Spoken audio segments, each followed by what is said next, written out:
This is a Film Stories original podcast. When you make decisions for your company, you always look for the no-brainers. And if you have a lot of mailing and shipping to do, Stamps.com is the ultimate no-brainer.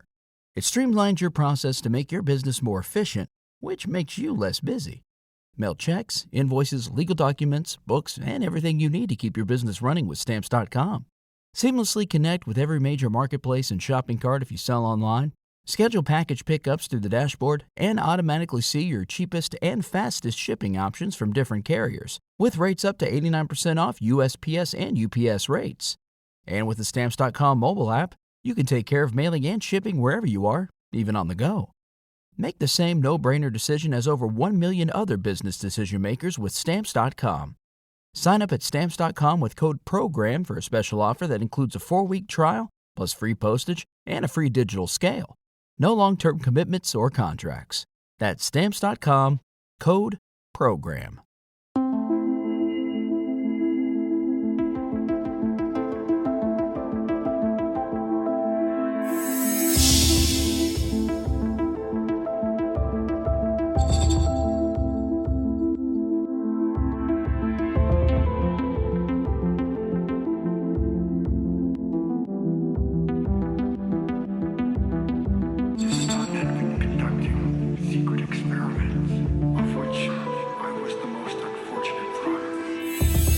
Welcome back, everyone, to the X-Cast. The truth is in here. This is Season 2, the beginning of our brand new journey into the next stage of the X-Files. I'm Tony Black, your host, back from the first season. There is no getting rid of me, and I am delighted to be joined by an all-new guest this week for our look at Little Green Men. It is Mr. Darren Mooney. Hello, sir. Hello, pleasure to be here. Pleasure is absolutely mine, I have to say.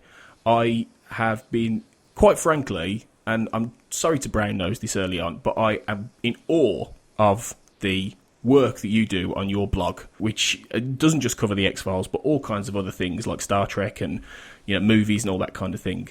Do you want to tell us a little bit about what you do? Because people need to see this stuff. Well, thank you very much. Basically, I run a small Irish blog. It's called The Movie Blog. It's a wonderfully specific title. It's spelt with a zero as well, because the actual movie blog was taken when I registered the domain. But it's basically just a place where I ramble incoherently and extendedly about the popular culture that interests me. So the X-Files was part of that. I sort of did coverage for the 20th anniversary, which would have been 3 years ago, which is startling. It makes me feel very old. Tell me about it. Yeah. So I sort of started doing that, and I sort of ran through a number of things, basically put that on speed, basically. When they announced the show was coming back, it was like, okay, I'm going to sit down, I'm going to cover the 9 years of the show as it exists at this point, the feature film, the comic books. I'm going to try and do all the extra stuff that various people involved did. So, for example, I tried to cover some of Space Above and Beyond, which was Glenn Morgan and Jim Wong during the third season. Millennium, which Carter did during the fourth, fifth, and sixth seasons. Even the later stuff like Harsh Realm and The Lone Gunman. And so I just tried to get a picture of the X-Files as it was through that. Because I think the X-Files is sort of fascinating as a cultural artifact, as a sort of a snapshot of the 90s. Was it the long 90s? I think that they call it the gap between, say, the fall of the Berlin Wall and 9/11 is typically used as the marker. The sort of the period of sustained peace and prosperity, where you had this sort of existential crisis of there is no external enemy on the scale of, say, Russia or the war on terror against which to define ourselves. So we have this sort of this philosophical debate about what it means, to live in that context. Was it the end of history, to use Fukuyama's sort of somewhat exaggerated and perhaps outdated description of the period? It's a fascinating idea, really, and I don't think we, those of us who lived in the 90s, and I grew up in the 90s, I don't think we quite knew how good we had it, really. And the X-Files is a good example of that, that existential angst. So, what Darren's just described is the kind of in-depth, really interesting stuff that is on that blog. So do check it out, and we will mention it again later on in the show. Before we get started on the episode, though, we're going to go a little bit more in depth into your fandom by asking you the 5 questions of X, Darren. So hopefully this will give people a little bit of a taste of the kind of stuff that's in your blog, really. So firstly, let me ask you this: what is it that drew you in to the X-Files? Where did you find it? I'm less than 30 years old, so I was actually too young when the show first came out to watch the early seasons. I first came to my attention around about the third season, which would have been when I was 10, and it was airing on Sky, because I'm like yourself, I live in the British Isles, I live in Ireland. So it would have been airing on Sky, which is the Fox television channel over here. And it was massively publicised on that. I think they'd stolen it from BBC, actually, which was quite remarkable. BBC aired the first season on BBC Two, half of the second season on BBC Two, and then it became a breakout hit over here. So BBC moved it from BBC Two to BBC One, and they actually did it with the episode Humbug, which was really clever scheduling. And then sort of season three, Sky jumped in and sort of said, okay, this is very good, we should be airing this. And my parents wouldn't let me watch it at the time, so I would occasionally sneak up and watch it and stay up late when I shouldn't be. And actually, my first impression, this is a very embarrassing X-Files story. Oh, good. Yes, I know, these are the best kind of X-Files stories. The first episode I watched live, in the sense of the first time they aired on British television, was War of the Copperphages, which is the Darren Morgan script from the third season, which I know now is a comedy, but when I was 10 years old, there's the sequence where the teenagers are basically, and these are the characters who also appear in Mulder and Scully Meet the Weremonster, are basically snorting manure. I can't remember the name of what it was, but it was this thing that was this urban legend in the 90s. And it's obviously a joke about drug addiction, and say that it's a really dark joke about the sensation of having insects crawling through your veins when you take heroin. But there's a sequence where one of the characters taking the drug, hallucinates cockroaches crawling through their veins. And as a 10-year-old, that scared the hell out of me. Obviously too young at the time to get that this was a very, very dark joke. And that sort of gave me nightmares for the next couple of weeks. And that was when Mum and Dad came down hard and banned watching the X-Files. But I sort of jumped on then around about the fifth season permanently when I was a bit older and a bit more mature. And sort of watched it through then. But it was kind of, what appealed to me about the X-Files was, I was introduced to like horror through my grandparents. So they'd sort of show me like the Hammer horror films and stuff like that when I was far too young to be watching that sort of thing. Always the best way. Always the best time to discover it. Yeah, grandparents are the best irresponsible babysitters you can have. And The Shining and stuff like that. And even stuff like Braveheart. They're very responsible for sort of shaping my cultural tastes. But the X-Files was the first thing that was sort of mine and mine alone, if that makes sense. It was the first thing that I watched that they didn't point me to, that I found by myself. And it's actually funny because they weren't huge fans of the show. My granddad actually really loved How the Ghost Stole Christmas. It's one of his favourite episodes of television ever, but he did not like the show otherwise. It's a bit of an unusual episode, isn't it? So I suppose that makes sense. It is, and I think if you want to know a lot about my granddad, there's everything you need to know about my granddad. He's basically Ed Asner from The Ghost Who Stole Christmas.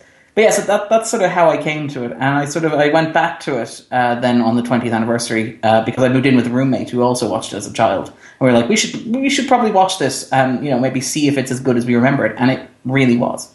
It holds up phenomenally well. This is it. It's always interesting how people discover the show, and it's quite often when they have a childhood experience with it and they find something in it like that. So that doesn't surprise me, yeah. And War of the Copperphages is a great episode to first see. It is, even if I now see it completely differently than I saw it then. And I think I was too young to sort of get that it was a parody or a satire of sort of paranoia. I was like, this is really scary. Well, speaking of episodes, the second question in the 5 questions of X is, what is your favourite episode of the X-Files? That's a very, very tough question. I generally go with Never Again, the 4th season Glenn Morgan, James Wong episode. We haven't had that one before. That's great. Yeah, excellent. Which is absolutely brilliant. It is probably my favourite episode of the show. It's the one that I go to, ironically enough, to introduce people to the show, and it tends to work quite well. It's very accessible. It's also it feels like a very personal episode of television as well. It feels very intimate and very sort of well observed. And it was their last script for the X-Files before coming back for the final season, or for the last season. And it taps into this sort of existential, like, what am I doing with my life sensation that you have, even if you've never met a man with a talking tattoo voiced by Jodie Foster. Which I think is what the X-Files does really well. It captures this sense of mood in a very melodramatic, heightened, like the universal scale sort of way, but it's very universal and common for people to have the sort of the sense of confusion and anxiety that Mulder and Scully experience. And I think Never Again just felt really clever and really personal to me. It's memorable, isn't it? I mean, it's one of those episodes that, if you've seen the X-Files, it will stick in your mind as a semi-standalone story, because obviously it's a big character thing for Scully and it ties into the mythology, but in some respects. But yeah, it is a memorable episode, and that also has Rodney Rowland, doesn't it? Who was he the lead in Space Above and Beyond, or he was one of the main characters, wasn't he? He was a supporting character that sort of became one of the de facto leads. He was third billed in the credits originally, and then he sort of made the character his own, which is really good. He's the centerpiece of Who Monitors the Birds, which, if you're going to watch one episode of Space Above and Beyond, well, you should really watch two, but if you're going to watch one, I would recommend Who Monitors the Birds, which is, I think, one of Joss Whedon's favourite episodes of television. Oh. It's told entirely, or it's not entirely, but it's told mostly through sort of silent extended sequences in which Rodney Rowland's character is sort of sent on a mission behind enemy lines, but there's no dialogue. There's very little dialogue to it. It's highly silent. It's very expressive in those terms. It's really, really good, and he is really, really good in it as well. Yeah, he's a good actor when he does turn up in these things. In the X-Files. When he pops up. When he pops up, yeah. Yeah, that's great. Never Again. That's a really interesting choice. What about your favourite season? Which one would you point to? Would it be season 4 where Never Again appears? No, I think I like season 4 a bit less than most people seem to like season 4, because I remember the highs of season 4, but I also remember the lows, and I remember that's the season where you go from home to Teleco, which gives you a sort of a good indication of the variable quality of the season as a whole. That's true. Yeah. I would argue season 3 is the most consistent, high-quality season. I think there are maybe 2 duds in it. Ironically, one of the duds is the first episode of the season, but I think that as a whole, the third season holds up remarkably well from beginning to end. And I think that as a monument of what the X-Files can do, it showcases everything. It's got big mythology, it's got great standalones, it's got even the standalones that aren't regarded as memorable or classic, so stuff like Oubliette. They're revealing and insightful of themselves. They sort of speak to what the show does very well. And then I also like season 8, but it will be my second favourite season, mainly because I think it gets a very hard time from fans. Yeah, me too, actually. And I'm one of the people who champion season 8 as well, because I think on the whole it's great from pretty much from beginning to end. So, because for me, without going into too much depth yet, it gets back to being scary, which the X-Files hadn't been for years. Yeah, it's the most scary of the Los Angeles seasons by a considerable margin. Yeah.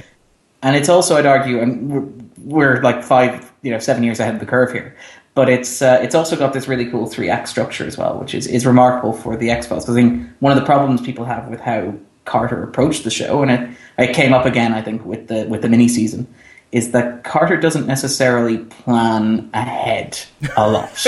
No kidding. To put that diplomatically. And I think that with season 8, because of the conditions, without getting spoilery, because of the conditions that were imposed on it, the production team very clearly had to plan ahead and say, look, we have these resources available for these episodes, so we need to make sure that when we arrive at these episodes, the following elements are in place. And so you have a season that has a much clearer structure and a much better flow, and is, I would argue, end to end, the second best season of the X-Files. I completely agree. Actually, I think you season 3 as well is a really good a really good choice. Out of curiosity, what's the other dud apart from The Blessing Way? I would argue Tesos dos Pechos. Good. That's the one I was I don't think it's an underrated masterpiece or anything crazy like that. I'm pretty sure I'm missing another one in there somewhere. I don't like Swasigi as much as most people, but it's interesting enough that it gets by. Yeah, it's a bit mad, isn't it? And I love Hell Money. But we'll talk about that at some point. Definitely, yeah, that'd be a good one to talk about. Hell Money's an interesting one. But yeah, I'm glad you said that, Tessa Despicious, because I can't wait to get to doing that on this show. It's terrible. Episode. It is awful. Cool. Okay, so the question then is, off the back of this, who is your favourite character? Now, as I always say when we do this, it doesn't have to be Mulder and Scully. It can be anybody. It could be recurring, one-off, whatever. All right, well, in terms of my favourite character is probably, and I'm tempted to go for the recurring element here and go for Mr. X, who is just phenomenal and I think was sort of horribly underserved by fate and coincidence and chance and stuff. But he's just so fascinating, perhaps because you know so little about him. Like, with the other informants, like Deep Throat, he has this sort of paternal father thing going on with Mulder, and it's like he's like the idealized father, which is something that the X-Files returns to time and time again. The X-Files is sort of populated with father figures. So you can go, what flavor of father figure do I want today? Do I want like Deep Throat, Skinner, the cigarette smoking man, everything? Whereas and Covarrubias, I think, is too ambiguous in terms of who's she working for, who's she working against, and then she gets tied in with Krychek, who's just all over the map. Whereas Mr. X is like, you have no idea why he's doing what he's doing. You know that he doesn't really like what he's doing, both in terms of what he's doing for the government and what he's doing with Mulder. And you've no idea, like, as far as you're concerned over the course of the series, it could turn out that Mr. X is just really annoyed that he missed out on a promotion. Like, this is just his extended sort of, F you back at the cigarette smoking man for passing him over on the project. He's like, okay, fine, I'm going to Mulder. I'm going to sort this out. You're going to have to deal with this mess. And I think there's this endearing ambiguity where you're like, you get the sense that Deep Throat is atoning for what he did. Like in EB, he obviously talks about it. But with Mr. X, there's a sense that he serves nobody but his own interest. And Stephen Williams is just phenomenal in the role. And he gets what may be my favorite 2-line exchange of the entire series. Which is something that I've actually used and have gotten stink eye for using, which is after attending the opera in the middle of, I think it's a Colony or Endgame. Yes. Mulder approaches him in black tie, asking, "How's the opera?" To which Mr. X responds, "Wonderful. I haven't slept this well in years." It's a great one-liner, isn't it? It is. It's a fantastic one-liner, and he's really good. And I was really sad to see him go when he went, without getting spoilery. Yeah. I mean, that's the great thing. You're right that you never quite know. There are a few potential hints. One of which is in One Breath, which we'll get to, but you never really know exactly what's going on with X, and that's what makes him great, and what makes him edgy, and what makes him interesting, and he's very underused. He doesn't appear all that much, so you never feel like he's overstayed his welcome, and when he does go, it's like, oh God, it didn't feel like he necessarily needed to be the end for him, so he would be up there in my favourite characters, absolutely. Finally, then, if you could pick a moment from the entire show, from any episode, that you would say is your favourite, what first comes to mind? I'm going to cheat and go back to Never Again here and just go to the closing scene of Never Again with the camera sort of pulling back from Mulder and Scully in that awkward sort of silence. Oh, yes. David Duchovny talked about, he was asked for like his defining how he would end the X-Files. And he said, by the nature of the show, by the nature of television, it's unlikely that the X-Files will ever get a proper ending moment because there will always be either more or the expectation of more, as I think the ending of My Struggle 2 demonstrated, Yes. But I mean, even with The Truth, there was the expectation that there was going to be a film franchise, so it wasn't really an ending.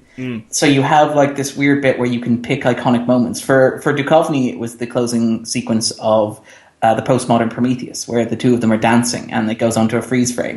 And you're like, that's where I would choose to leave the X-Files. For me, it's the scene of Mulder and Scully sort of sitting silently, realizing that their dynamic is probably not as healthy as they would have thought it was a couple of weeks ago. Yeah. And the camera's like, okay, we're going to leave them here. We're going to let them sort of work it out on their own terms. And I also, speaking of similar moments, it's the ending of Existence as well. Which is the 8th season, where there's a similar movement where Mulder and Scully are having a private moment, and the camera sort of pulls back as if to say, "Okay, audience, this is what you get. This is where you leave Mulder and Scully." Of course, it isn't, but I think it worked very well in that context. I think that's a fantastic answer, actually, because it's one of those scenes that, even though Never Again is memorable, it's not necessarily memorable always for those moments. It's memorable for Jodie Foster and the tattoo and things like that. So things like that not necessarily get lost, but never immediately leap to mind as opposed to a lot of other scenes. And it is a fantastically written, a fantastic moment that isn't written. You know what I mean? It doesn't have dialogue. It's really dramatic in what it doesn't say. Yeah, and it's conveyed so perfectly by the two leads, who are probably pound for pound the best casting of two leads on American television that I can think of. Yeah, they're absolutely pitch perfect. If the day ever comes where they, when the day comes when they reboot the X-Files, when David and Gillian are too old, I am going to be one of those old guys who goes, "No, you can't do this." I'm going to be a miserable old guy going, "It's not the same." But isn't that the Mulder and Scully will still be doing this while David and Gillian are on Zimmer Frames argument? Well, you'd hope so. They're not aging too badly, especially Gillian. So. Well, I look at Duchovny and Anderson, and I'm less than 30, and I'm thinking those are probably in better shape than I am. Yeah, I know that feeling. They'd play a more believable 30-year-old than I would. Yeah, it's true. So hopefully we've got them for many years to come, but we'll see. We've got to get a season 11 first. But yeah, thank you for that. That's the 5 questions of X. That gives us a really good look at your fandom, Darren. So some great answers there. Let's get into the episode then. Let's discuss the Season 2 premiere, Little Green Men.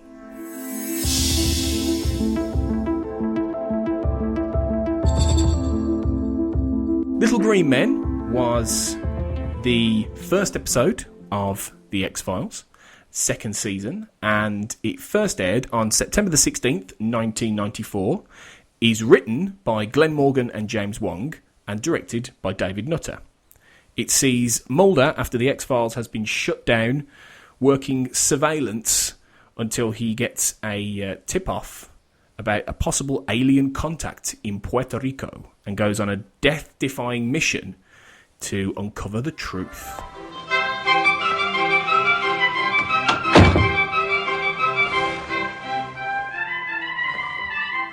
Do you know this, Fox? It's Bach. Brandenburg Concerto number 3.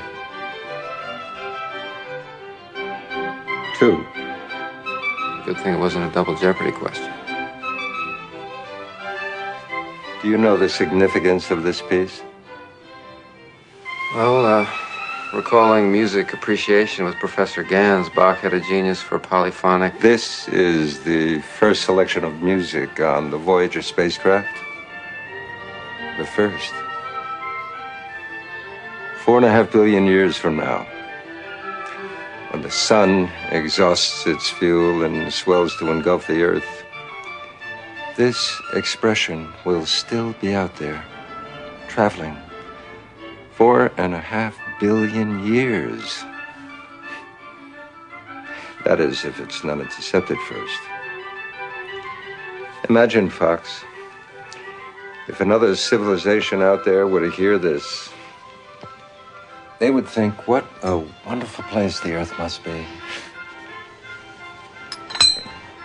I would want this to be the first contact with another life form.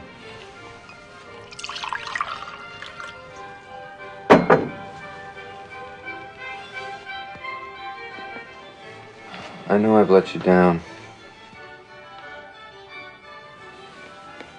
You've supported me at great risk to your reputation. And I realized that when they shut us down, there was nothing you could do. All I can say is I think we were close. To what? I don't know. What?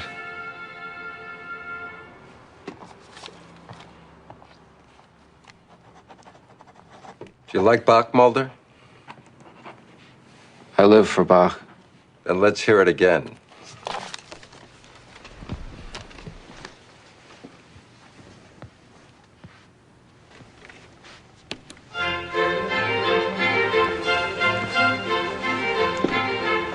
I take it you're familiar with the high-resolution microwave survey? They search for extraterrestrial radio signals. They shut it down. You have to get to the radio telescope at Arecibo, Puerto Rico. I'll try to delay them as long as I can, but my guess is you'll have at least 24 hours. After that, I can no longer hold off the Blue Beret UFO retrieval team. And they have been authorized to display terminal force. What am I looking for?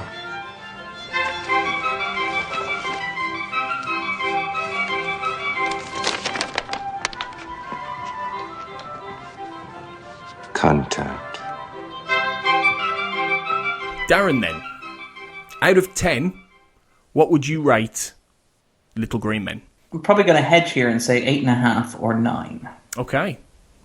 Why would you give it that? But because I think it's brilliant. It's the second best premiere of the show's 10-season run, I would argue. behind only, say, Within at the 8th season. It's a very odd episode to come back on for the second season, coming out of like the Erlenmeyer flask, which is very much... I would argue the X-Files was better at doing cliffhangers and first parters than it was at doing second parters or season premieres. And I think that if you were to rank the season finales, I think there'd be a lot of 10s. And I think you were to rank the season premieres, you'd get a lot of 6s and 7s generally. And I think Little Green Men sort of upsets the expectations. So the Erlenmeyer flask closed on the X-Files being shut down. Mulder calling Scully and letting her know the information. And I think, as you guys mentioned on the podcast discussing the episode, there was some tension in, say, Fox around them worried that people would think the show was cancelled and not coming back. And you get the sense going into the second season premiere, the thing to do would be to reopen the X-Files, to have an episode where Mulder and Scully find some proof, have a big adventure, and then everything's back in place for the second season as it goes. Now, that wasn't feasible for a number of reasons I'm sure we'll talk about in a second. But what you end up with is this really deeply personal, and despite the fact that it takes Mulder to Puerto Rico, this sort of strangely intimate premiere that doesn't necessarily, it features a cigarette smoking man, but it doesn't involve alien fetuses, it doesn't replace Deep Throat, it has a chase at the very end, but it's more tension than action. It doesn't have the sort of roller coaster feel that, say, the Erlenmeyer flask did. And I think that's a brave choice. I think it's a very personal script. I think it's a very it gets at the themes of the X-Files more than it gets at, say, the imagery or the iconography. It's like the truth is out there versus trust no one. This idea of whether or not the X-Files is paranoid or hopeful. Because I think that's one of the interesting questions to ask about the X-Files when you watch it. Is the X-Files a paranoid TV show, or is the X-Files a hopeful and weirdly optimistic TV show? And I think Little Green Men sort of touches on that. Yeah, because your instinct would be to say it was paranoid, wouldn't it? But in the end, there is that alternate, hope that we can find the truth and that we can get the answers and everything like that. So a show that was completely cynical and paranoid wouldn't have a character like Mulder, I think, in many respects. So that's a really interesting point. I think I'd give Little Green Men an 8. I agree with you. I think it's terrific. When you said that about the premieres, I started rattling them off in my head and thinking, what are the good ones? And there aren't that many really great ones at all. So it would be up there. It might even be my favourite premiere. I think because it feels like a pilot. It feels like a second pilot almost. It reboots without rebooting at all. It really goes out of its way to reintroduce Mulder and Scully for anyone who hadn't necessarily seen the first season. And even though you obviously would be enriched by having seen that season, and it wouldn't make complete sense without seeing that season, I think you could start on season 2, and it almost feels like a sequel to what we've seen before. Yeah. And then the fact, like you say, that they don't immediately get them back in the status quo, and it takes them, a good 8 episodes before they, 8 or 9 episodes before they get back into that status quo. Admittedly, because of external factors, but, one hopes that they would have done that anyway, because it's a really interesting way of kicking off a really good season and having this premiere feel like something fresh immediately with fresh drama and fresh ideas. Yeah, you're talking about this airing in September 1994, right? This is a time when television had largely, primetime television, largely steered away from from serialization and long-form storytelling. I think because of the failure of soap operas like Dynasty and Dallas and Dynasty, they didn't sell well in syndication in the 80s.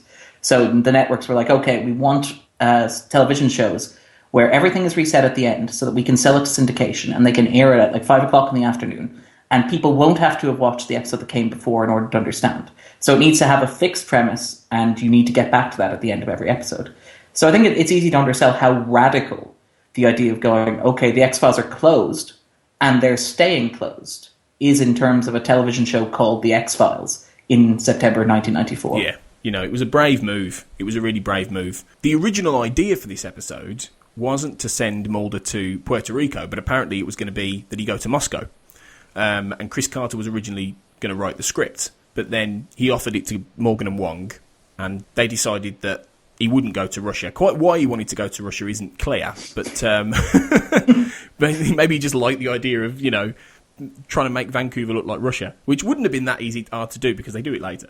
They do it in the 4th season. They do, yeah. And in the end, Glenn Morgan took the idea from a feature film that he'd been trying to write, which was, he said, I'd written a script a long time ago on my own called Little Green Men that was about a guy who had gone down to a telescope in Chile.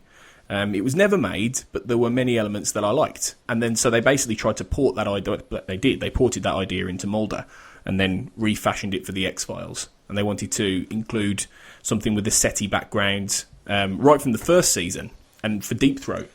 But it hadn't really gone beyond the discussion phase, because they were interested in talking about how the government had shut down the SETI project. They even said they wanted to get school children to learn more about SETI and, you know, get a few more facts in there. And I think that's another thing it does really well. It manages to tie in to quite a few real-life, real-world ideas about the search for extraterrestrial intelligence and stuff like that, which I think gives it a little bit of an extra boost. Yeah, I think you're right. And you mentioned there that like this developed from a screenplay that Morgan and Wong have been developing. And it's sort of, some of the themes that they bring up here come up again in Space Above and Beyond. So, for example, they talk about the idea Senator Matheson has this moment where he's listening to, how do you feel about Bach? I live for Bach. And they're playing the Brandenburg Concerto No. 2, which is a great moment. Senator Matheson has this moment where he talks about how it would be so great to imagine a universe where the first thing that aliens heard about mankind was the Brandenburg Concerto No. 2, and what that would say about us and how they would imagine us. And it's something of a joke that Morgan and Wong return to in Space Above and Beyond, because they do a Christmas episode, of course, it being a Morgan and Wong show. And in that episode, they're traveling through space and they pick up a signal that's been bouncing around from Earth forever. And it's not the Brandenburg Concerto No. 2, it's the theme song from Batman 1966. That's even better. It is even better. I would like to imagine what aliens would think of Earth if they listened to that. There's this sort of hopefulness, this idea that like what we're sending out into space is the best of ourselves. And I think that speaks, we were talking about the optimism, pessimism of the show, the cynicism of the show, that the idea that what we're sending up there represents the highest ideals of mankind. And it's very romantic, and it's very, like, there's something very beautiful in that I think the X-Files, we were saying, like, it seems cynical, but if you look at the taglines, the three taglines are trust no one, which is obviously incredibly paranoid, and it's something that Little Green Men plays with, because it's now the password to Mulder's computer, for example. Yeah. And he gets really paranoid with Scully early in the episode. There's a sense that he's becoming unhinged. But then you also, on the other hand, you have that balanced against two other ones. I want to believe, which is, he includes in the opening sequence, it's we want to believe, or we wanted to believe, but the tools were taken away. And then you also have the truth is out there, which is the belief that there is something better or something more magnificent waiting out there to be discovered, which I thought was really, really fantastic. Senator Matheson may say there's no greater expression than Bach, but I think Batman, 60s Batman, is what I want us to be held judged by. What mankind have sort of held up as a pinnacle of human culture. Totally. What's better than Batman? There's not much. So that would be really good. Just to point out, and this is the first time we are putting this out on the show, and I'm stealing this from the Always Hold On to Smallville podcast. Hi, guys. The IMDb rating for the show is 8.3 out of 10. Of collated reviews. So most people are on the same page as us, really, in terms of how they would give it a score. So on that note, let's go a bit deeper into Little Green Men and analyse the episode.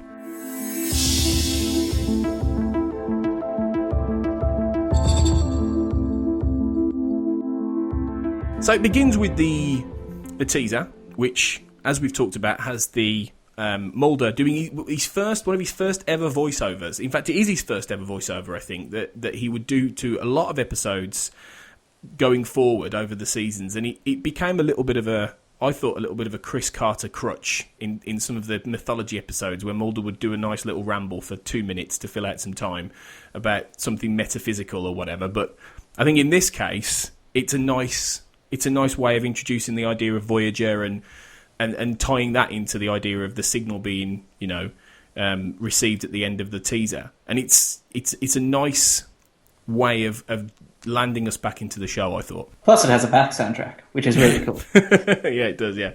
It's funny you mentioning that idea of like this being something the show came back to. I think I was watching Little Green Men, and it's the first time I watched it since I watched it to review it like years ago. And it's amazing how much of what the show became, how many ideas that the show would come back to time and time again were sort of brought up in little green men. Sort of, it seems to sort of lay out. So you have, obviously you've got the voiceover at the start. You've got the idea of closing the X-Files and what Mulder and Scully do after that, which they come back to in the 6th season. You've got the idea of Mulder losing his faith along the way, which is something that they come back to in the 5th season.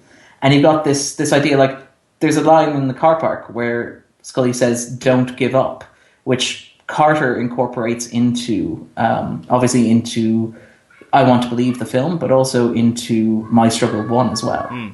So it's amazing how influential it is, even from the teaser. It's true. It does lay a lot out there, doesn't it? And more than you think, which is surprising, really, because as I said, Carter allowed Morgan and Wong to write this, and it almost feels strange as to why he didn't. As to why he didn't want to kick this off himself, because there are plenty of touches that you would associate with Chris Carter. I mean, no doubt he gave it a polish, like he would give a lot of scripts a polish, but. Yeah, that is interesting, and because it does lay out all the themes you wanted to talk about. But so, Sasha, I think one of the things that's massively underrated about Carter as a showrunner is that he seems to be extremely generous and trusting of his writers. Like, if you look at the X-Files writing room, the X-Files writing room in the 90s is basically like an incubation chamber for like noughties television. So you had like people like Morgan and Wong who would go on to create the Final Destination series and run Intruders and stuff like that. Darren Morgan, who's obviously one of the greatest television writers ever. Howard Gordon, who went on to sort of drive 24 and do Homeland. Vince Gilligan, who did obviously Breaking Bad and Better Call Saul. And even like Tim Maynor, who went on to Angel and stuff like that. Like, Carter invested a lot of trust in his writers, generally speaking, and gave them the freedom to do stuff like this. To allow them to do what they wanted to do. And there's a sense that when you watch the X-Files, you can almost break it down into like 6 or 7 different shows based on the pet interests of the writers. It's not like a show today where there's one showrunner whose vision overrides the interests of everybody else on the staff, like David Chase on, say, The Sopranos or something like that. I think that you can say like there's a Vince Gilligan show almost that you can carve out, or there's a Glenn Morgan show or a Jim Wong show that you can carve out. And I think that giving the 2nd season premiere, which is going to be a statement of purpose for the year ahead, and trusting that not to yourself, not to the showrunner, not to the guy who's traditionally considered the visionary on staff, and giving that to 2 of your writers is a huge show of faith. And I think it pays off. Yeah, it does. I mean, and I think if you're going to give, I mean, like Steve mentioned, all the great writers on the show, but if you were going to give it to anyone at that point, I think you would give it to Morgan and Wong, because they've done some of the best episodes of season 1, hands down. So it does make sense, really. But they do fine work, and it's full of really great written moments. I mean, one I love at the end of the teaser is where Mulder's finishing his voiceover, and he says, "Our voices have been silenced, our ears deaf to the realms of extreme possibility," at which point the transmission kicks in Arecibo. It's just a lovely moment, which then, triggers Bach and the "I send greetings from the people of our planet" and all that stuff. It's great. It's just a really nice way of contradicting what he says and his loss of faith, which is effectively what this episode is about. He's losing faith in his mission, and a lot of the episode is about him rediscovering that. And it's such a great arc for Mulder that the show kind of comes back to it quite a bit in the years ahead. But you would, I mean, if you were Mulder, you would doubt. You would doubt, and you would struggle because you keep being thwarted all the way through, and that's something that is really encapsulated in one of the best ways in this entire episode, I think. When we get out of the teaser, we see Mulder for the first time as opposed to hear him, and we see the new status quo. We get a few scenes that set up where Mulder and Scully are, and Mulder, of course, is doing really boring wiretaps. He's listening to the lamest episode of The Sopranos ever. Yeah, he really is. And he looks like desperately bored. He's got tons of sunflower seeds on the floor because he's been there that long in this horrible little box room, listening to all these things that he's not interested in because the FBI are, shunting him away. And then you've got Scully at Quantico, who is teaching again. She's showing students a lovely corpse and talking about it in a very human way. And I thought it, even though it tags up, it sets up the spooky gag at the end. It's a very Scully moment where she actually says this man, he had all dreams and things like that. It's a very human thing for Scully to actually consider that there's a person on that table, not just a body. Yeah, which is something that I think is one of Scully's defining characteristics. I think that Mulder can occasionally be blind to the idea of humanity because he's so interested in something beyond it. And Scully's sort of very engaged with this idea of people being people. So I think Clyde Bruckman is probably the best example of that, if we're going to skip ahead. But you're talking about like the teaser in the first scene. One of the things I really like about Little Green Men, and it's mostly it's a craft thing, but it's the scene transitions that they do, right? So the closing shot of the teaser is the recording reel starting spinning as they listen to Space.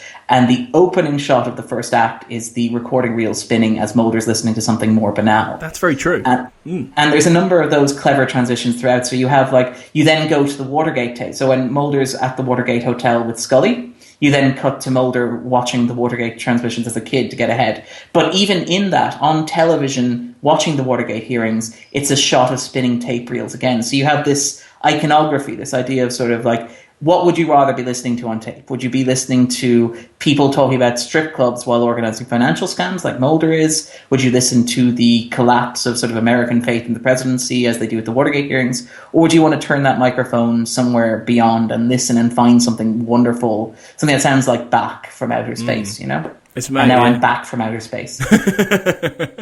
That's true. It's a great lot of symbolism and parallels and things like that. And I think the fact that Mulder and Scully meet in the Watergate Hotel car park is wonderful in itself. It is.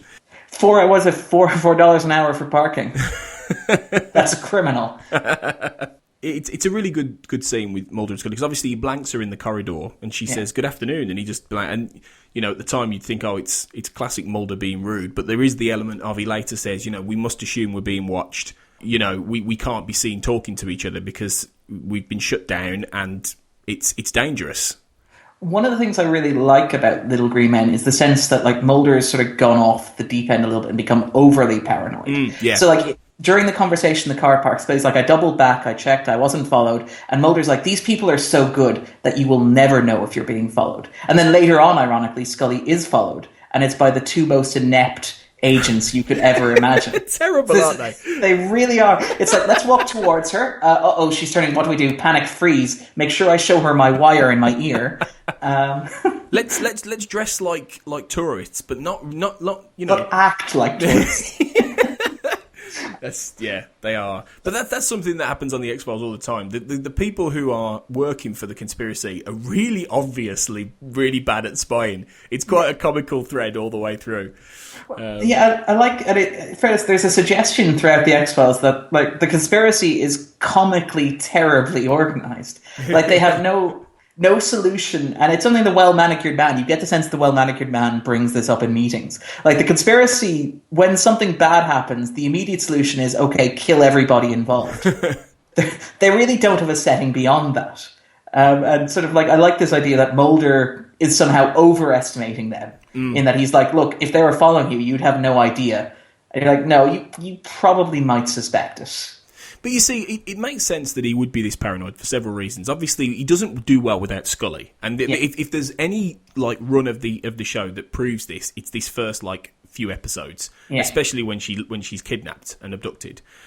He doesn't work well without her because he doesn't have anyone to balance him and temper him. So he is getting sucked into this paranoid abyss even more. But it is that, after what happened to Deep Throat and after coming, we talk about this in the Erlenmeyer Flask episode, but how close he got to all of the truth in that episode, in terms of the mythology and what he actually was saying, was enormous. And so when Deep Throat dies, it's that real shock to his system. And then when the X-Files is closed down, that, it could all end immediately, and these people, will just clamp down on you. And he's been beaten down a bit, so he's in that space where he is paranoid and he is overestimating and he's losing touch with what he's doing. And I think what I loved about it more than anything is the way Scully just turns around and he says, "Well, what do you want?" She says, "Just to see you're okay." Yeah. She hasn't called him because she's got a case, or she just wants to know he's all right, which is lovely. And I think it also speaks to what we were talking about there a moment ago about Scully seeing the human side of things while Mulder looking beyond. Mulder's first statement on arriving at the car park isn't "It's good to see you." It's asked, "What information have you got?" Even in a jokey way. It's like, "What have you got? Tell me what you've got." And Scully's like, "Actually, we should probably like talk like people." Yeah. You probably should talk to somebody, and I guess that's me. One of the things that's interesting about Little Green Men to me, watching it, and it's particularly obvious in that car park sequence, is like the early second season, makes it very clear that the X-Files is not really about the X-Files. The X-Files is about Mulder and Scully. And I don't mean that in a shipper way, although because that's going to open a can of worms. Yeah. But I mean the idea that if you could take out the X-Files from the X-Files, so Mulder and Scully technically aren't working on the X-Files together until like later in the season. The show is still the show as long as Mulder and Scully have each other. And like Morgan and Wong have come out and said they're not shippers. And I think like Never Again makes a very clear case that they don't think the relationship is entirely healthy. But time and again, Little Green Men returns this idea that Mulder, as long as Mulder has Scully, he has something he can hold on to and something that can ground him and something that can center him. And he even says it like repeatedly over the course of the episode, like, I can only trust you. Or at the end, I still have you. Or when he's ranting on the phone, on the little speakerphone, saying they've taken you away from me. Like there's a sense that Mulder and Scully, as long as Mulder and Scully have each other, the X-Files being closed is an inconvenience. Like if this had happened to Mulder a year before the pilot, say, you get the sense he may have been driven to a psychiatric institute or something darker than that. But at least now he has Scully. She can give him something, and sort of like she can support him almost, which is remarkable. I think that sort of you can understand why shipping became such a thing and why the show focused on the Mulder and Scully relationship. And I think it happens here really. It does. I think it really starts to kick off, and there are some. It just proves that she's his rock. He even says in that conversation, I need evidence, not just theories. I learnt that from you, and it's a lovely moment because he has, a woman who could have come in and just debunked his work and just ruined him. He's somebody has made him stronger. Has made him stronger. Yeah, has made him, and he says it. I think in the movie Fight the Future, he says, "You made me a whole person," and it's something that all the way through is that she is the other side of him that he needs. And not even completely in the romantic sense, and that's something that is just an extra. It's not even really about that. And that's the great thing about it. And even the way that this scene then transitions into the flashback, as you mentioned before, is excellent because it's got that Watergate connection going back to the 70s. And then it has the quite the famous scene of Mulder remembering Samantha's abduction. Now, this is something that's really interesting, I think, this scene, because all the way through the show there is this question as to whether or not Mulder remembers what happened to Samantha accurately. One of the really good episodes of season 4, Paper Hearts, really does put the seed of doubt in your mind as to what happened to her. It's with the whole idea of her potentially being abducted by a murderer. And then later on we find out that maybe her life and her death wasn't quite as alien as it seemed. Now, I've always wondered if his recollection that we see here isn't really accurate. He even says to Scully, "I'm doubting what happened to Samantha." Yeah. And on this recollection, this very sort of, playing a game, then suddenly aliens come in, blasting through the window, and then she gets sucked through the window in a very sci-fi Close Encounters kind of way, and screaming "fucks" and all that. It just seems almost like a construct in his mind that he's created in order to find a way to understand and see. When I've always doubted as to whether or not that's actually what happened. Well, I mean, there is, to get all continuity nerd on you, it does conflict slightly with the version of events as outlined in, say, The Pilot and Conduit, which I think was accidental on the part of Morgan and Wong. Yeah. But it does sort of generate this idea of, there's this recurring theme of the X-Files, this idea of memory, and how memory is distorted and bent and misshapen. And I mean, like, you mentioned Paper Hearts, playing with this idea that Samantha wasn't abducted. Vince Gilligan does it again in Unusual Suspects, which is a really, like, if you look at it, it's a really blackly comic episode about how Mulder was exposed to, like, a nerve agent a couple of weeks before he first remembered Samantha being abducted. So you're like, okay, maybe his memory isn't what he thinks it is. Yeah. And this could be an example of that. I mean, obviously, I think from a creative point of view, Morgan and Wong are trying to tie in that vision of the alien in the door with what he sees in Arecibo. And it's very well structured as well, because even the shot of, like, the fuse blowing, for example, like the fuse blows in the house before the aliens arrive, and then the fuse blows in the observatory before they arrive, and then you have stuff like Mulder reaching for his father's gun but not getting there in the flashback in the house, and then he actually draws his gun successfully in the abduction sequence later on. But I mean, even the colouring and shading, like the reds and the blues, which look really, really stunning, by the way. Yeah, they do. It is brilliantly shot all round, in terms of lighting and colour and, staging. And I thought the young lad who played young Mulder was really good as well. He even had David Duchovny's mannerisms, like the slightly shrugging shoulders as he walks, and it was just very well put together as a piece and quite creepy. I love the idea that Mulder was not watching Motorgate because Mulder was paranoid or sort of conspiratorial at that point in time. He was just watching it because it happened to be on before The Magician was coming on. Which is... I really like that idea that Mulder's life was so derailed by what happened, the loss of his sister, that he was a normal kid growing up, that it wasn't like he didn't always believe in aliens. He didn't always mistrust the government. No. This thing happened, and this, derailed his life so spectacularly. He obviously then goes, once the flashback's over, into the heart of government, and he goes to see Senator Richard Matheson, who, and this is a really interesting scene for loads of reasons. The first one being that right from the very beginning of the show, he talked about having connections in Congress, and that was never completely followed up on all through season 1. So it's great that they went back to that, and they said, well, if Mulder's actually, if his work has been championed by somebody with a bit of power, what's that about? Who is this person? So introducing a character like a senator who actually is batting for him secretly, and who basically is one of the people who set up Mulder in the X-Files and kind of gave him a little bit of flexibility and maybe put a bit of pressure on the FBI. I think he's a story that I've always wanted to see more of, actually, and I've always wanted to know a little bit about how he found Mulder and what place he had in the conspiracy. And also sort of how completely useless he turns out to be once things heat up. Once Mulder actually starts finding stuff, all of a sudden he ceases to be of any use protecting Mulder at all. Yeah, he does, even though he's, seemingly quite a powerful government figure. Yeah. He was originally supposed to be played by Darren McGavin, who played Kolchak. Kolchak. Yeah, in the original Kolchak the Night Stalker, which... we talk about in the primer episode of the X-Cast as being a major touchstone influence of Chris Carter, and they've been trying to get Darren McGavin on forever, and he was supposed to be Mulder's father, and it didn't work out until season 5 or 6 when they finally got him in as Arthur Dales, but the father of the X-Files rather than the father of Mulder, basically. Yeah. He also plays the father of Frank Black, which is Chris Carter's other major character as well. He does. In terms of Millennium continuity with the X-Files, you have to kind of sort of worry. There are a lot of people who look very similar. Yeah, we don't worry about that. Small world, yeah. Terry O'Quinn playing about 5 different people in X-Files canon. But yeah, Raymond J. Barry's a great actor in this, and I think he brings a real sense of character to Matheson, even though we see him about 3 times in the entire 10 years, and he only gets maybe 1 scene each time, 1 or 2 scenes each time. Yeah.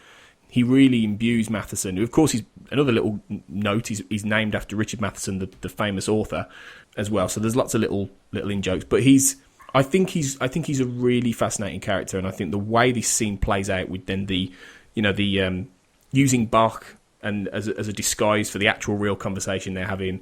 It's just really cleverly done. And what I like about Matheson just as a character is the sense that, unlike, say, Mulder's other semi-father figures like Deep Throat or the cigarette-smoking man, the sense that Matheson is sort of, at this point, now later on he does get more involved, but at this point he's far removed from the conspiracy and all this sort of stuff. This is like an interest to him. This is like a pet project. It's not his life. Yeah. You get the sense that it's just like, somebody passed him on. He's like, I know a guy who can deal with that. He can do that in his own time.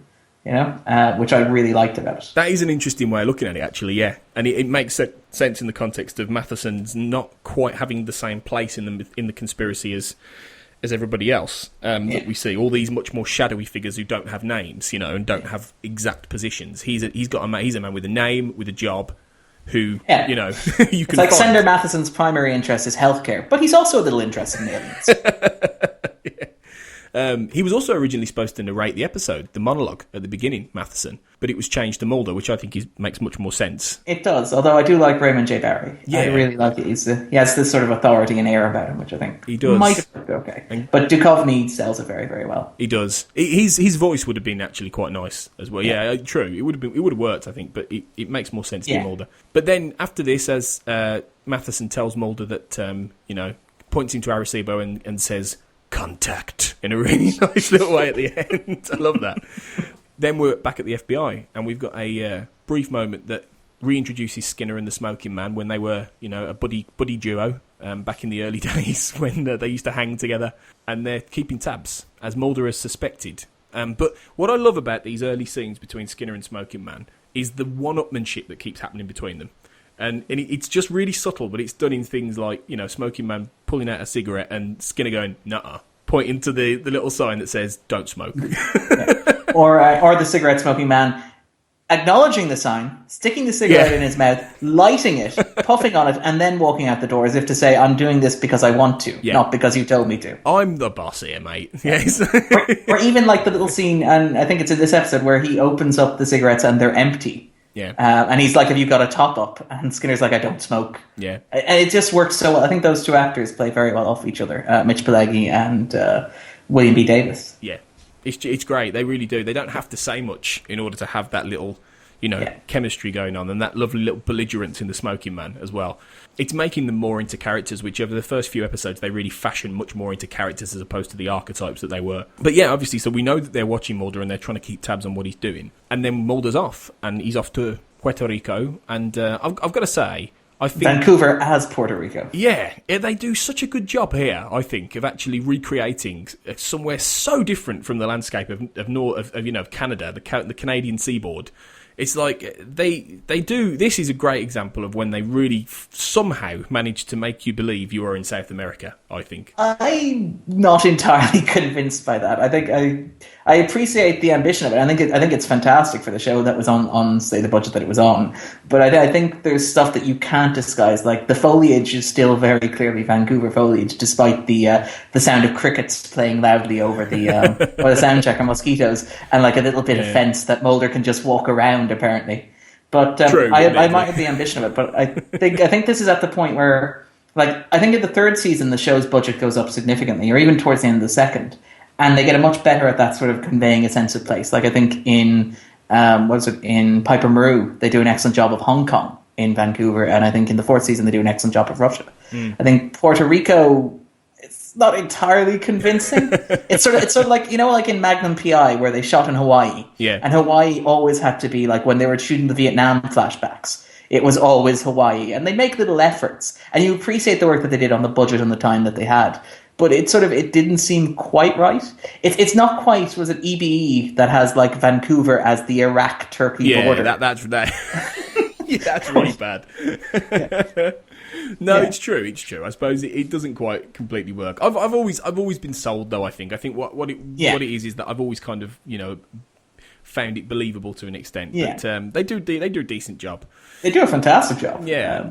Vancouver is the third credited lead on the show. Really, absolutely. One day I will do a pilgrimage to there, and I will go round and find all the places that were in the show. But while Mulder's obviously there, and he's looking for Arecibo and looking for the place, Scully is he's playing a very interesting game all through this, because admittedly her foes in the conspiracy are not difficult to combat because they are all very dim. But but after she hacks the password, and it's obviously trust no one, which we mentioned earlier, she nicely plays dim in feeding Mulder's fish to the. That is a very deft maneuver. Yeah, very brilliant. You know, where she gets the paper and she screws it up very cleverly, puts it up her arm while wearing like the trench coat that Gillian Anderson wears throughout the episode to disguise her pregnancy, even when apparently in Puerto Rico. Like, yeah, it's true. I've never been to Puerto Rico, but I imagine that the temperature and humidity do not encourage the wearing of heavy-duty trench coats. You wouldn't need your FBI coat, would you? There, absolutely no. not. I love the juxtaposition of Mulder in a sort of a sleeveless sort of tank top shirt. And sort of Scully in like her heavy Vancouver wear. It's true. It is true. Yeah, and this is where you have to go. Yeah, they were disguising a few things. They were hiding things, and they did a very good job. To be fair, they did. One thing that did strike me odd about this scene was when Scully first gets to his apartment and she plays the voicemail. There's a woman on the end who says that Mulder hounded her for lunch and then he didn't show up. You're a pig. Yeah, you're a pig. And I was like, I've always gone, that's surely not Mulder.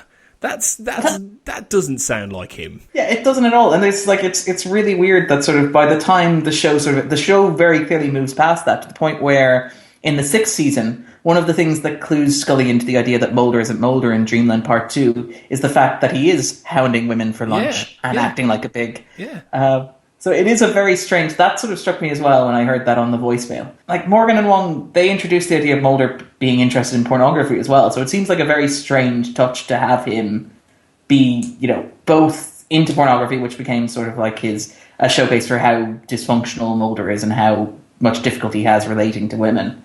And then also have him successfully ask women out to lunch that he, admittedly ditching them to go to Puerto Rico is a very Mulder move. And perhaps that's why he gets less dates as the show goes on. But, it's like, I almost wonder if that was a studio note to sort of say, make Mulder sexy. Yeah. Put a bit of sex in there. Have a hint that he's got a sex life and that he's not this, model-like looking man who has no sex life, because nobody's going to believe that. But, well, we will, because he's Mulder. Because Duchovny he is a very good actor, despite being incredibly handsome. Yeah, exactly. But it didn't quite work. But, you can let it go.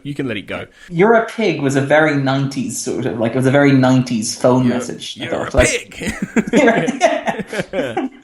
Yeah, I think they go for a slightly ruder word if it was done these days. But then we get a bunch of scenes where Mulder finds Arecibo at the Arecibo base, and he's sweating like a pig, frankly, by that point. Which is a great touch. Again, that's another example of the show's the careful production that they have. Yeah, I think again that's an example of what sells me to it. It makes me feel like he's actually there.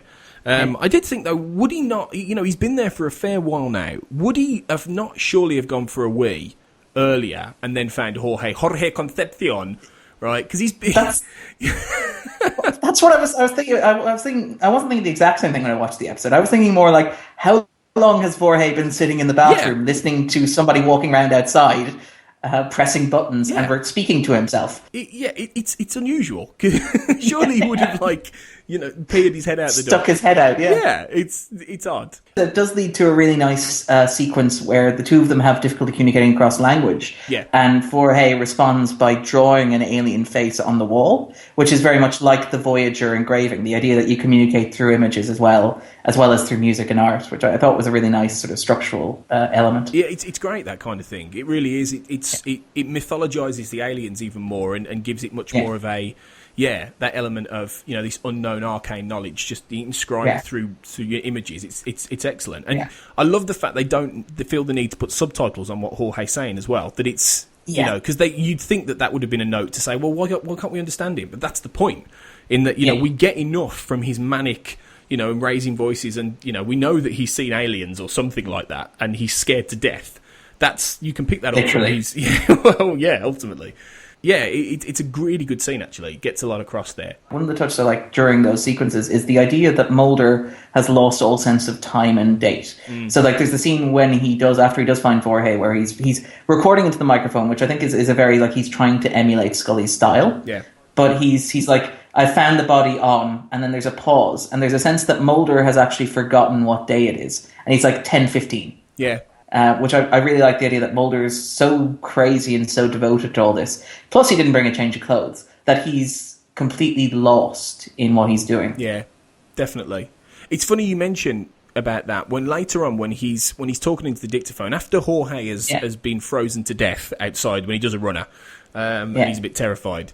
Not only does Duchovny play it really sort of breathless and exhausted as to where he is, but also it's like he's trying to be Scully at the same time. When he's doing the autopsy around Jorge, it is that sense that it's like he's having... This is what Scully would do. Yeah, and it's like he's having the conversation that he would normally have had with Scully when they were doing cases with himself and asking those now rhetorical questions about, what's doubting things and what's going on, what would I do, what's this, and when he'd normally get Scully go, well, hang on a minute, what about this, this doesn't make sense.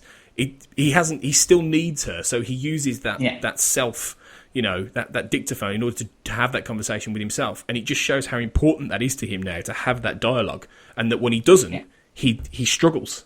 But before that, you've got Scully still doing her investigation. She finds out about the WOW signal, which is a real thing, as it turns out. Something that actually did happen in the 70s, where there was a signal received from, it seems, outer space, and I don't think they've ever quite figured out what it is, but it was unusual, and they tie that in nicely to the episode.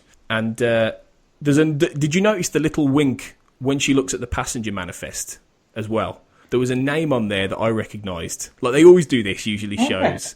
Apart from George Hale, which is the Mulder's... The astronomer from the story earlier from on, the story, which is his cover. Yeah, which is the story about the elf climbing into the window, which he talks about Scully. Yeah.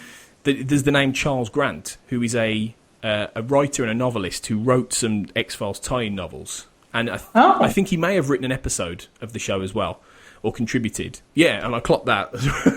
I was like, Charles Grant, very good. I believe that the names on the manifest were also possibly names of fans as well, which is something that they do quite regularly. And they did it particularly, obviously, in the 9th season, where the opening scenes would include, the title sequence would include the names of fans who posted online. I did, which is, I think, a very nice touch. That is, and I did wonder actually as I was watching this. I was thinking, I wonder if there aren't any of those names leap out at people. So yeah, that makes sense. They're very good at that. But obviously, then Scully is continuing to do her spy bit at the airport. We've talked about her hapless conspiracy tailors, just wearing some of the most. I mentioned it earlier, but they're wearing stereotypical touristy. Oh, it's hilarious. They couldn't look more like tourists trying to be tourists who aren't actually tourists if they tried.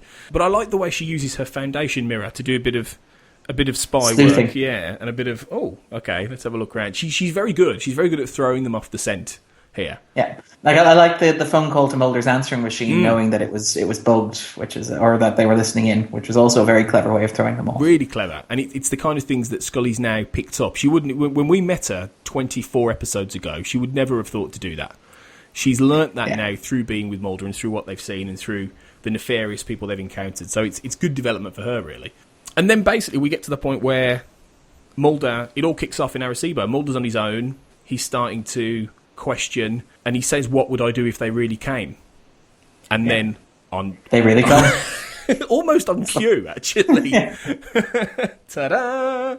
We're here. You ran, and obviously, there is the parallel to Mulder's, memory of Samantha with the same kind of noises, the same, colours, the same lights, suggesting that it's the same force that he remembers taking his sister, who appears here.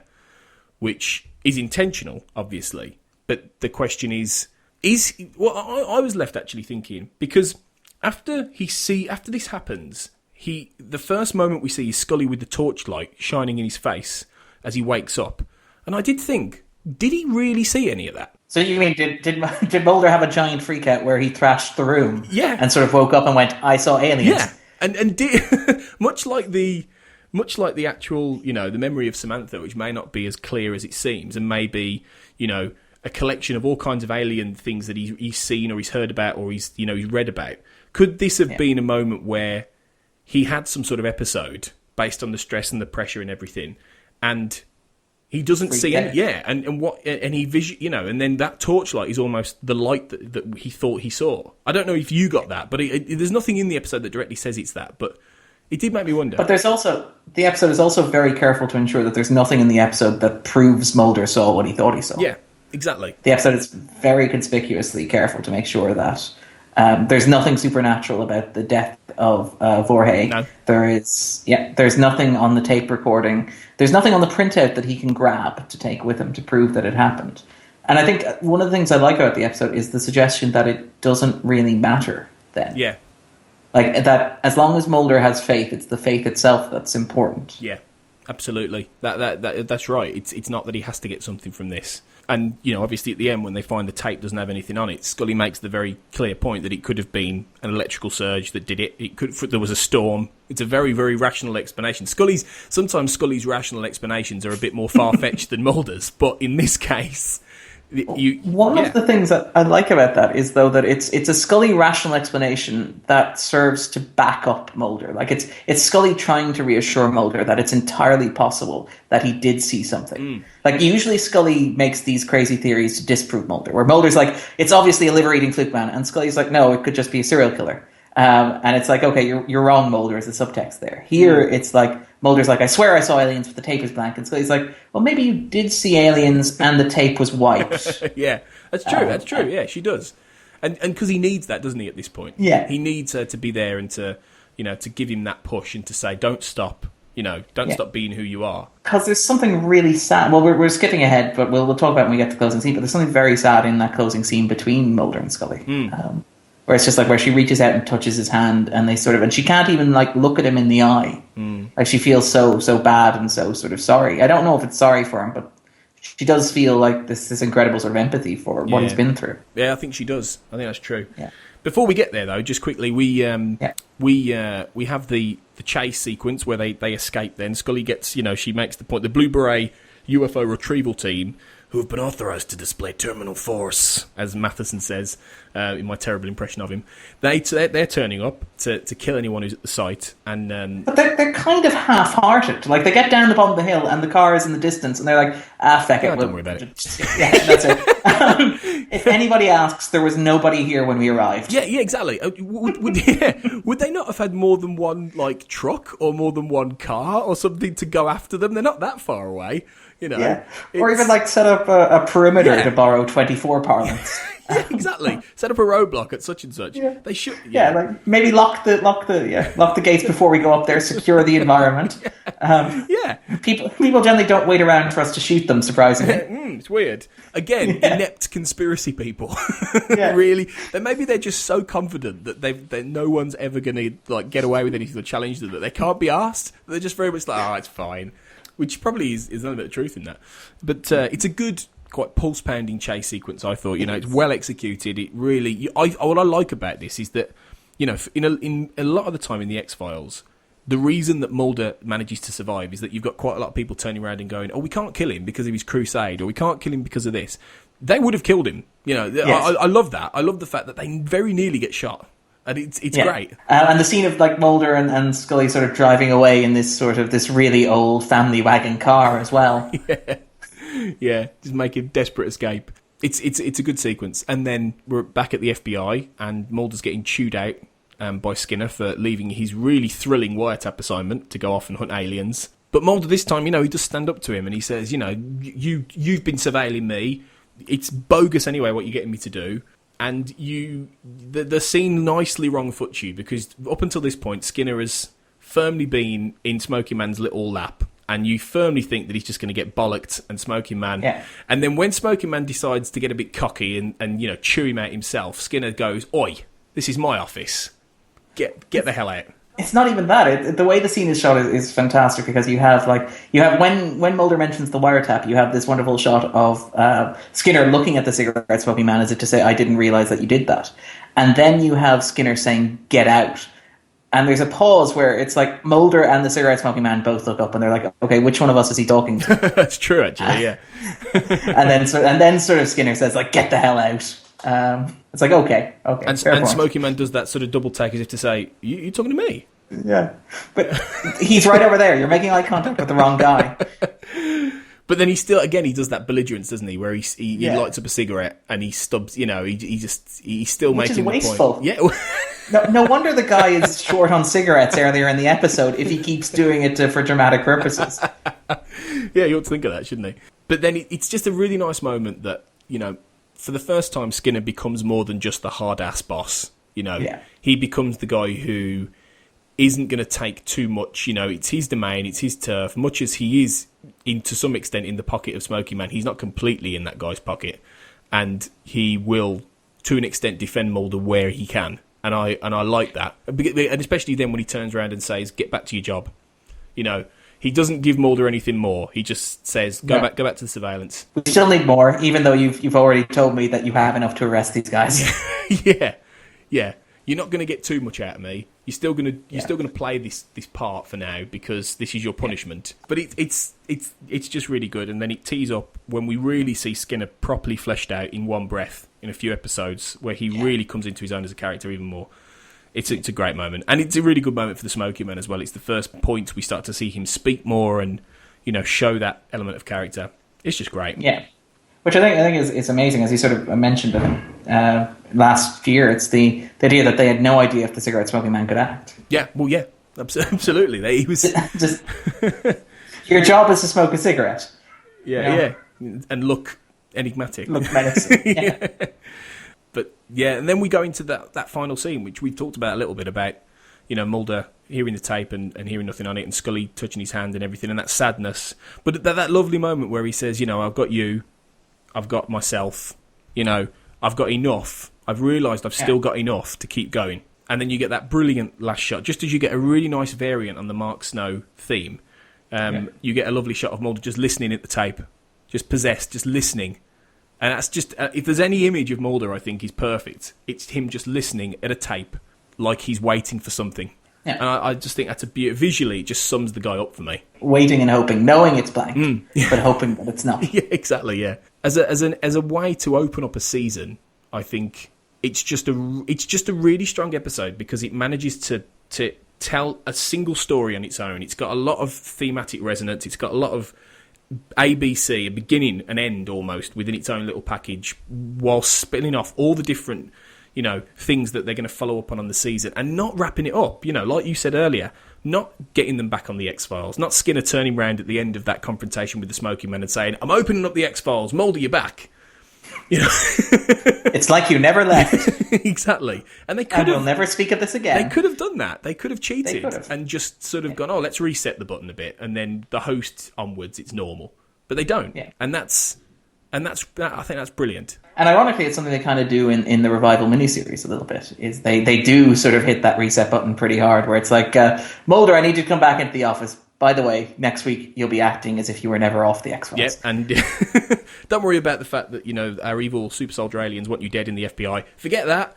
We need you back. or the fact that you're wanted for like the murder of God knows of a commendated military officer and had been sentenced to death by the US government. Noel Rohr. So, yeah. Which best Chris Carter name ever. It's a great name. Noel Rohr. He was on the short list of my favourite characters just based on the name. It's a great name. Where did he come up with that? Oh, it's amazing. The entire tape is blank. An electrical surge in the outlet during the storm may have degaussed everything, erasing the entire tape.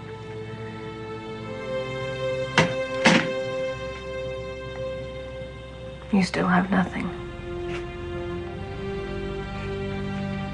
I may not have the X-Files, Scully, but I still have my work.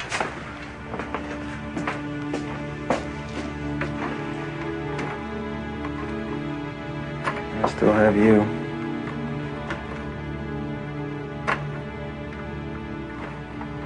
I still have myself. Next up, we're going to move on, and I'm going to ask you, Darren, do you believe in, which is the element of the show where we talk a little bit about the paranormality that's been going on, if we believe in it in real life. So, bearing in mind the wow signal, which actually exists in this episode, do you believe that we have ever been contacted by extraterrestrial life? You probably get this a lot, but I'm going to say I want to believe. Very good. But no, I believe, statistically speaking, in the infinite vastness of the universe and the galaxy, there has got to be life somewhere else. But I also believe that given how vast space is, which is something that we don't really deal with in science fiction very often, how incredibly vast and empty the universe is, relatively speaking. And I'm not talking about life, I'm talking about objects. The idea that we would ever actually come into contact with something else seems highly statistically unlikely. And I find myself questioning and unable to believe or invest in the idea that we have been contacted in the past, that we are being contacted in the moment, and that the sporadic indications of contact that we had, say the WOW signal, are not just flukes, equipment failures, highly improbable events happening in space rather than the work of an intelligent design, almost. Sorry, that's a very pessimistic answer. There is life in the universe, but the universe is so vast we will never know. We'll never find it. It's like No Man's Sky, the new video game. We're never going to know. We'll never bump into anybody. We'll never bump into anyone.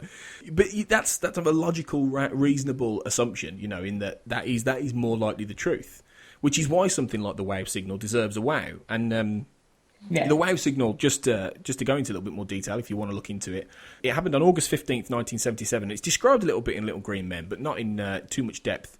And it was a strong narrowband radio signal received by the Big Ear radio telescope at Ohio State University. And it appeared to come from the constellation Sagittarius. Astronomer Jerry Ehrman discovered the signal a few days later, and while reviewing the data, he was so impressed that he circled WOW on the comments, which is how it's since been referred to. It lasted for 72 seconds, and it's never been detected since. Various hypotheses on the source of it have been put forward. Although the possibility of a natural origin has not been discounted, to date it's considered the best candidate ever received for an alien radio transmission. Now, given the fact that majority of these things are quite, comprehensively debunked pretty fast, the fact that 40 years later, the wave signal still, it's a case of it might be aliens. It's still fascinating. People still speculate about it. I mean, even earlier this year, there was speculation that it could be a result of the signal bouncing off two comets that were only discovered in the past 10 years. Now, scientists say that wouldn't account for the sound that came out, but the fact that people are still asking and people are still debating it and still discussing it is fascinating. It's exciting. It is fascinating and it's exciting. Yeah. And, if we ever do get contacted by an alien civilization, it'll be a momentous day. Who knows? I mean, it is a possibility, and it might have happened, but it just seems odd that it would be the only indication. Yeah. Sorry, Darren Mooney, pessimist. I'm very much like early Mulder in the episode, not like late Mulder. No. You haven't. I feel like I need to go to Puerto Rico and have like a spiritual encounter and have my faith renewed. Or Vancouver, more accurately. Or Vancouver. Vancouver as Puerto Rico. So next up, we're going to do the final bit of the episode, which is the X quiz, and this is the bit that always stumps people quite often, and everyone just hates me afterwards because it's 5 questions and a quote based on details from Little Green Men. So we currently number 1 on the leaderboard is Andrew Brooker, who got 6 out of 6 for, I think the episode was Lazarus. So Whoa. Yeah, he did very well on Lazarus. I like repressed the memory of Lazarus. I'm going to be honest with you. Well, I can't imagine retaining the information long enough to answer questions on it. He did the most I've never known anyone do more notes than Brooker did for that. It was he must have spent about 5 days just putting things together, just watching it over and over and over again until he can quote it back verbatim. He did, bless him, and he did very well. Are you ready then, Darren, to face the X quiz on Little Green Men? I am indeed. Go for it. Okay. Apologies in advance. Question 1. Okay. What was the name of the first-term Nevada senator who terminated the SETI project, as Mulder talks about in the teaser? Bryant, I think? No? Yeah, Richard Bryant. Yeah, Richard Bryant. I'll give you that. Yeah, Richard Bryant. Well done. Sympathy point. Off the grid. Excellent. Question 2. What's the wiretap number we see on screen when Mulder first appears in the hotel? This is difficult. This is difficult. I'm going to pass. There goes my perfect 6 out of 6. Okay, well, you'll kick yourself because it's the very easy to guess. Hashtag 5A21147. And you didn't at all need to pause the episode and write that down. To catch that. No. Damn it. It's funny. It was just going to roll off my tongue. No, strange. I'm disappointed you didn't get that one. Question 3. How far away from Deep Throat's funeral did Mulder attend with a telescopic lens? I am also... Hold on. 1,000 yards? 1,000 yards. Well done. Yeah, excellent. Which is the closest he was able to get. Actually, yeah, I know we're going to derail the quiz. I was sort of wondering, if Mulder attended the funeral, right, does that mean he knows Deep Throat's name? Because we find out later on that it might be Ronald or it might not be Ronald. Yeah. Well, it crossed my mind. It's crossed my mind before. How did he find him? Yeah. Like you kind of imagine if you're touring like the Washington Post obituaries. Yeah. It's not like, Ronald Dworkin was killed today while involved in a trade-off of an alien embryo. He is remembered by his associates for his participation in a conspiracy against mankind. Yeah, that would be the greatest biography ever. That's what not biography, obituary. That's what I want mine to be in the paper. Maybe there was a photo. Maybe, or maybe he did. Maybe he did do that. Maybe he did scan the obituaries and then found a killing that was essentially the same, and decided Mulder had gone to all the funerals just to be on the safe side. You never know. Jesus, no wonder he's paranoid or sort of depressed at the end. I've been attending the funerals of all 50 to 60-year-old men who died in service over the past 3 months. Yeah, he's got a rock and roll life, Mulder. So, question 4, then, you got that one. Which is the... Now, this is not quite a trick question, but which is the Brandenburg Concerto which Mulder guesses to Matheson, but he's wrong? I remember this. Mulder guesses 3, but it's actually 2. Well done. Yeah, I can't give you a net bonus point for Damn it! for that. I would have made the perfect score. Yeah, you would have done. You would have got it. Very good. Question 5.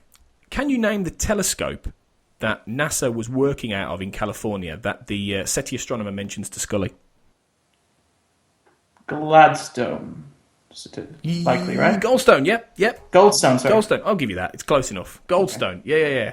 Goldstone Observatory, which is, I'm presuming... I knew it wasn't Griffith. That would have been a bit too obvious, wouldn't it, really? Okay, so the final question is a quote, and you'll probably guess this one, actually, because the quotes are always really easy, because I always forget all the good quotes all the way through. So, okay, just give me the character and the scene, if you can. So, whenever he's away, I feed his fish. Oh, that's Scully basically pocketing what the goons consider to be the computer test printout, but what is actually the flight details, isn't it? Yeah, that's it, yeah.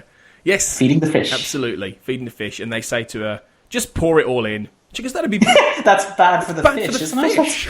Yeah. Do you evil conspiracy men do not care about the fish? How dare you? Surprisingly. It's a very sensitive soul to be involved in that sort of conspiracy, I think. It's true. It is true, yeah. You have to be. You have to care for fish. So after that, you've scored 5 out of 6. That's very good. You almost got full marks there. Excellent for your first episode. Despite not freezing the frame and noting down the wiretap number. Rookie error, Darren. You'll know for next time. It's a learning experience.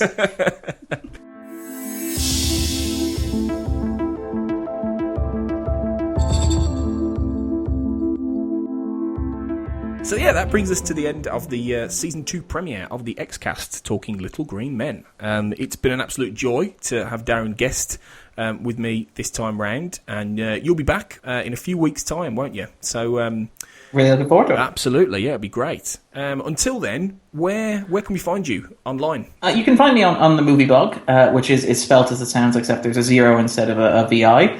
I occasionally podcast with an Irish website called Scan On, which is Irish for film. And I occasionally write for the Irish news media thing, thejournal.ie.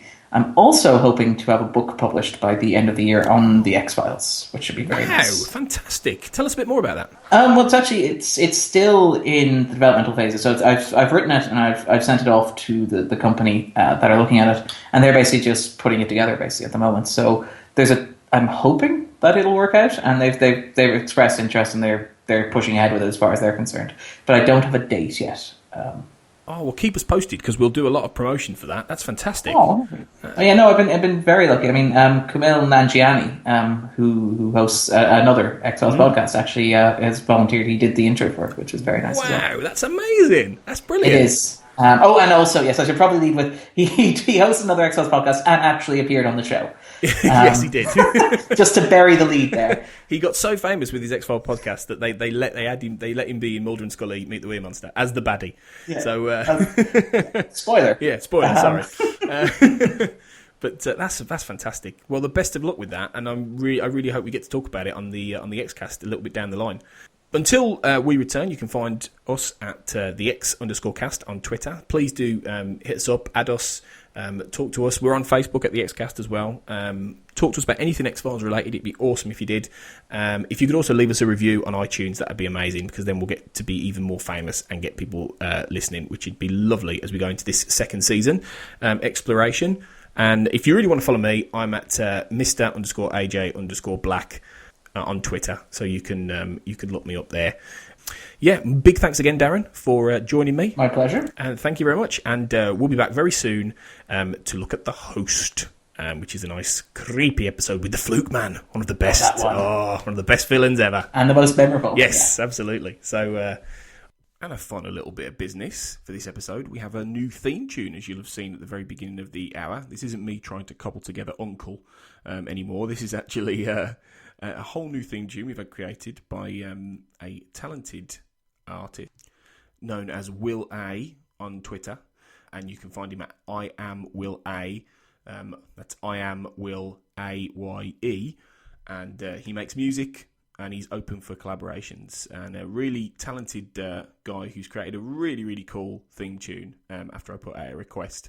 So huge thanks to Will, and his music will be featuring throughout the second season and beyond. And also big thanks to Creatures Tricks on Twitter, also known as Sevni, Cevni, who will be appearing on the podcast next year.